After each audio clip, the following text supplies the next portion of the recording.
It gets so hot with these lights and filming. Ugh. Whatever. A hiccup. Oh my God, so many.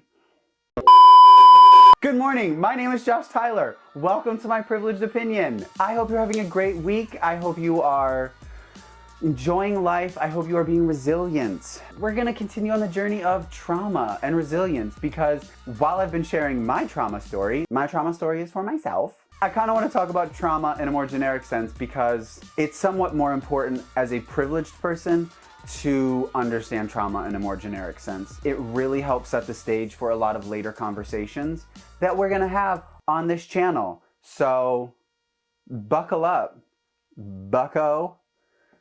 Ew. So, what is the definition of trauma? The definition of trauma is an injury caused to living tissue by an external agent. That's not what we're talking about. It is also a disordered psychic or behavioral event that results in severe mental or emotional stress. Or what we're talking about at the very end, which is an emotional upset. As I had said in the last month worth long of videos, I had a really traumatic experience coming out. Caused a lot of ripples throughout life. I talk about them in my Do You Know How to Make Friends video as well. The root of it though really came down to me telling stories to myself that were caused by someone else. And these stories were perpetuating and keeping the trauma alive within me. The ironic thing though is that most of the time when we're telling ourselves these stories, we don't actually share that story with the person that is causing it to be told. Now, the interesting thing about this is that I am very aware that I am a privileged male. My deck of cards for privilege is very, very thick. What I've come to kind of make myself aware of, that marginalized people probably tell themselves stories as well. Where I first encountered this was at work with a female coworker. I called her dear. Now as a gay man, I call everybody dear. Not that much of an issue for me, not really thinking about it. But for this woman who didn't know I was gay, she took that as a male calling her dear.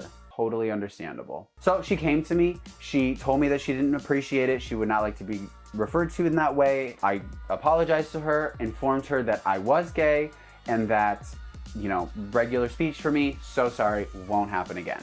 Now, her finding out I was gay changed the entire situation because now that she knew I was gay, she didn't interpret that dear in the same way as if she thought I was straight, which really made me realize that it didn't really have as much to do with me as it did with her and her journey through life and her experiences. So it was kind of in that moment of self-reflecting on that situation, understanding my privilege, understanding that I probably have been walking around the world not really thinking about other people, good or bad, just living my own life, that I folded in Brene Brown's Netflix special on vulnerability.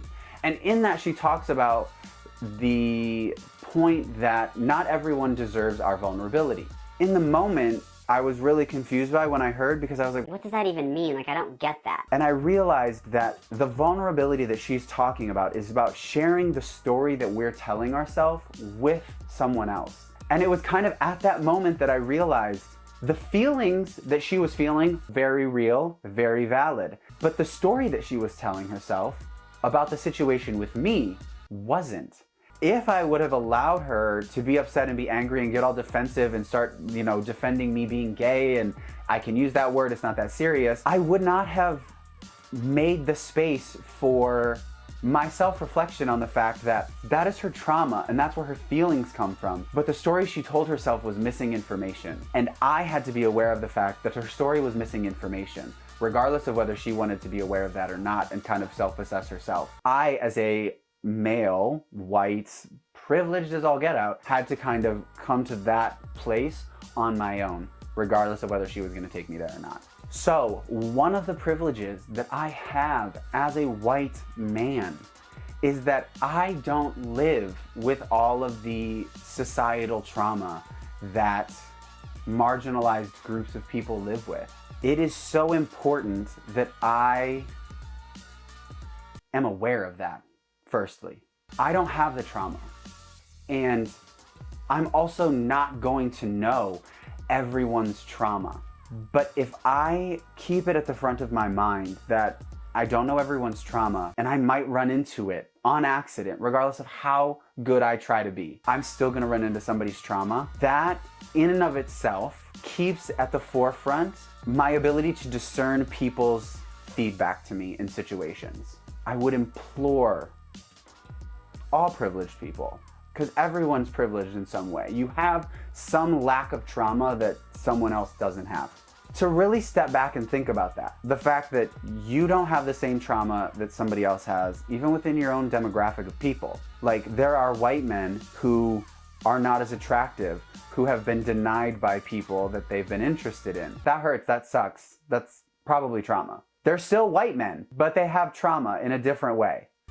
Do with that what you will. Go out into the world, be good, do good. Have an amazing week, and I will see you next week.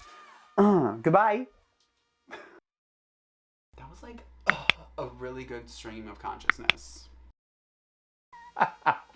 Not the Alexa hands.